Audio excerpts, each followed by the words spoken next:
E agora eu vou chamar mais uma convidada internacional. Dessa vez ela vem dos Estados Unidos, é a Teresa Bradley. Ela vai falar sobre o lixo zero, envolvendo o público por meio da educação prática. A Teresa é mestra em gestão ambiental, como todo mundo que está aqui nesse congresso, gente, só tem especialista, certificada como True Zero Waste. Ela tem mais de 15 anos de experiência no desenvolvimento de sistemas do lixo zero, e ela é fundadora da organização Race to Zero Waste. Ela vai falar sobre isso, Corrida para o Lixo Zero em São Francisco. Teresa, por favor, se apresenta e diz para a gente o que você faz.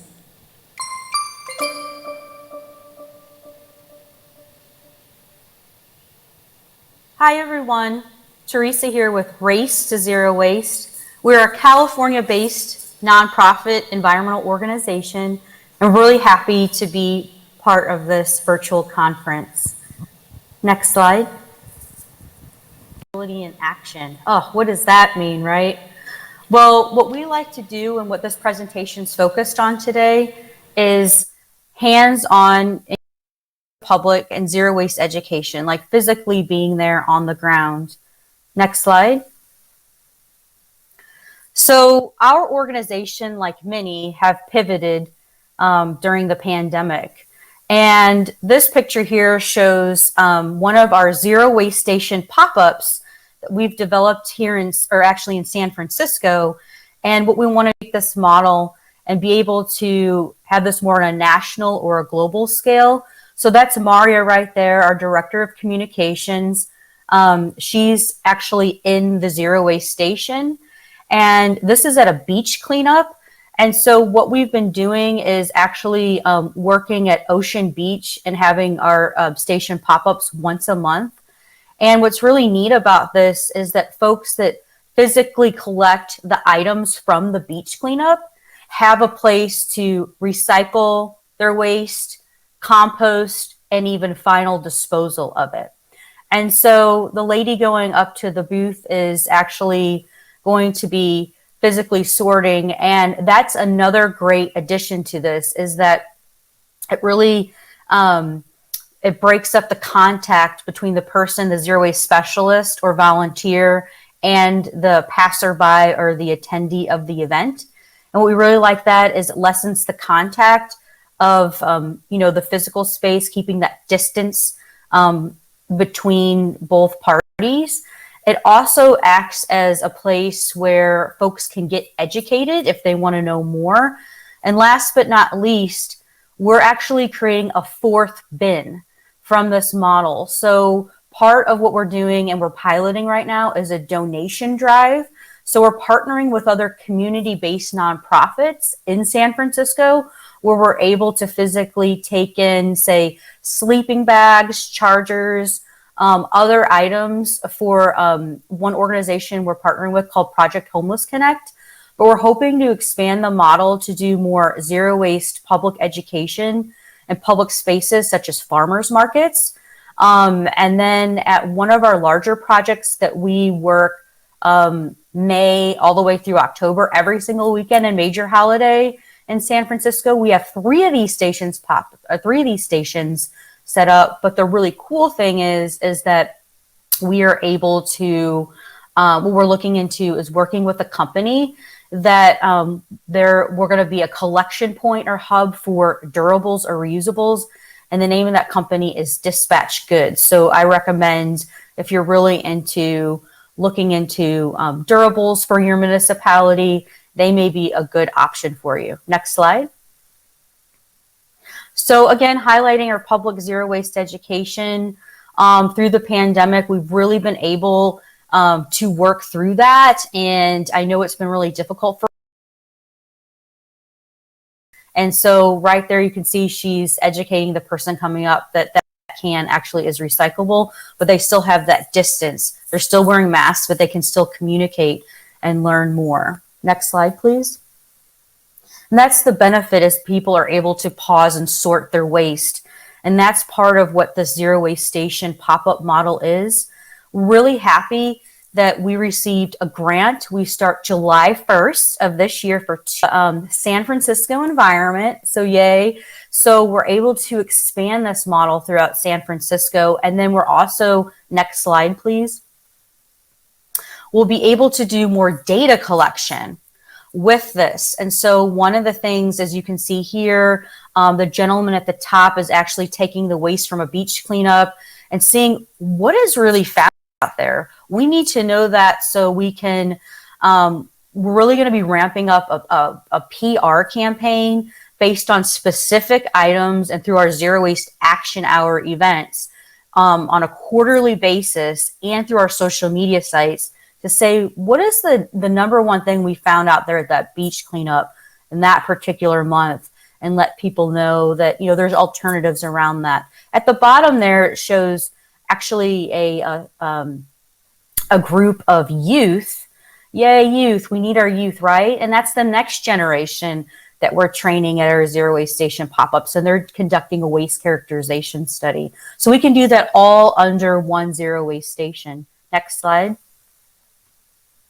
That's a YouTube video, and if you go to racetozerowaste.org, you can learn more about our organization, but also there's this really neat video. We're working with a videographer to really tell our story and tell how we've pivoted, and also tell and educate folks on, you know, how they can create one of these station pop-ups. And the Zero Waste Action Hour, we were just so elated last year when we were able to participate with Rodrigo Sabante and his daughter at one of our Zero Waste Action Hours. And he talked about how during the pandemic, they were composting in their apartment, and it spread, and they did videos and they talked about it, and they even made it into Biocycle magazine. So we love our friends at Zero Waste Brazil. Next slide, please.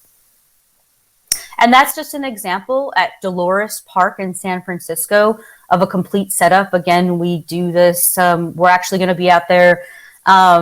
It's every Saturday, Sunday, and major holiday. And we work with the local franchise hauler, Recology, to physically collect and then put the materials in the correct bin, and they collect. And it's a partnership between San Francisco Rec and Park and a larger overall campaign to combat litter in the park called Love Dolores. So it's the Love Dolores campaign. And we've been doing it for the past couple of years. And when the pandemic hit, we didn't start until the end of June. But they put these social distancing rings out at the park. Now those have been lifted and removed. So we're really interested to see what the next few weeks and when people really start going to the park more. Our focus right now is public zero waste education. So we're hoping to be more in parks in San Francisco. And like I said, the Golden Gate Park and places like that. These are drop-off points for reuse. And the further outlook is to create these zero waste kits. So part of the grant the last quarter in 2022, we're hopeful that we'll be able to work with organizations that are watching this like yourself, and other community-based organizations it's a very simple setup, right? It's 3 bins. Maybe some municipalities they're not quite there with collecting commercial compost, but maybe there's other things like collection drives and things that Race to Zero Waste would really love to help your organization work to get more of these, like I said, on a national, global scale. Next slide. So really in conclusion, I love this picture. It's showing the youth and how, you can see that in the green bin there, that's all the compostable that is sort of separated. The middle is the black bin from a beach cleanup. And then the far right on my side, far right is the recyclables. So it goes greater, I feel like, deeper than just, making sure what goes where and where things physically go.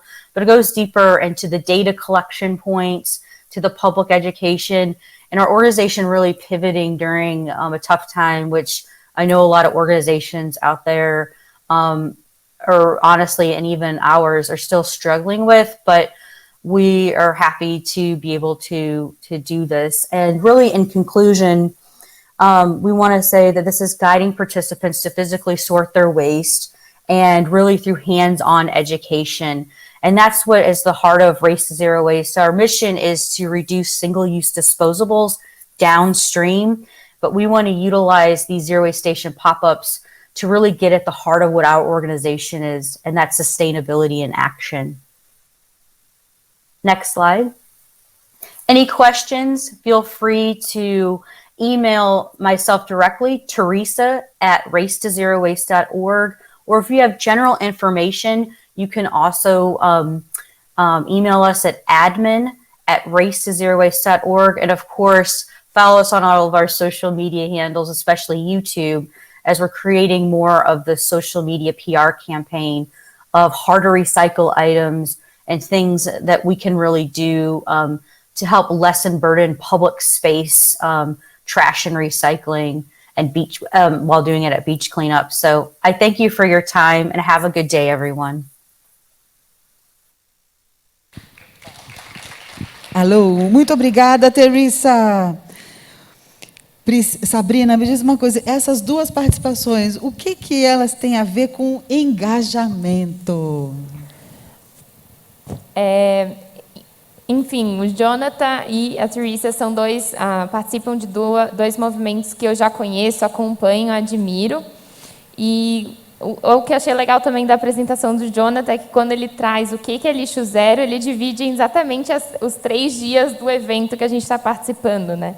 Então, indústria, ativismo, que seria hoje o engajamento, e políticas públicas, que foi ontem. E inclusive uma das nossas embaixadoras, que é a Laís, que participou comigo no painel anterior, ela participou da Academia Lixo Zero, lá na Nova Zelândia, então ele mostrou um pouquinho do projeto ali, e mostra muito a importância de trazer esse tema para dentro da academia, né, como eu tinha trazido antes. Trazer quando eu digo dentro da academia, dentro das universidades, dos laboratórios, e isso também começa nas escolas, né, para gerar o interesse para as pessoas trazerem esse tema para além da escola e para a universidade. Hoje a gente, enfim, já sabe, mas está cada vez mais estampado e mais aparente a importância da ciência.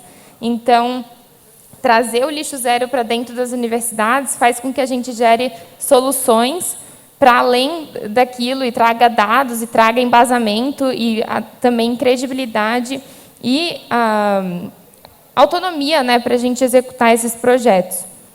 Já a Teresa, com o Race to Zero Waste, é muito legal, que traz o engajamento da sociedade civil, indo até eles, conscientizando, muito trabalhando com a educação ambiental, e não só nas ruas, mas também nas redes sociais.